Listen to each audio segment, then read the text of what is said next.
காவிரியில் தமிழகத்தின் உரிமையை காக்க வலியுறுத்தி சென்னை மதிமுக தலைமை அலுவலகத்தில் 11 மாணவர்கள் சாகும் வரை உண்ணாவிரத போராட்டம் நடத்தி வருகின்றனர்.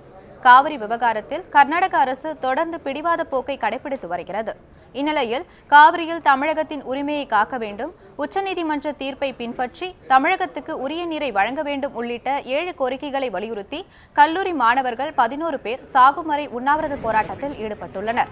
இந்த போராட்டத்துக்கு பல்வேறு கல்லூரிகளைச் சேர்ந்த மாணவர்கள் ஆதரவு அளித்துள்ளதாகவும் தெரிவித்துள்ளனர். இதேபோல் இந்த போராட்டத்துக்கு மதிமுகவும் ஆதரவு தெரிவித்துள்ளது. சாகும் வரை உண்ணாவிரதம் இருக்க போறோம். ஸோ இந்த காவேரி பிரச்சனை ரொம்ப நாளா போயிட்டு இருக்கு.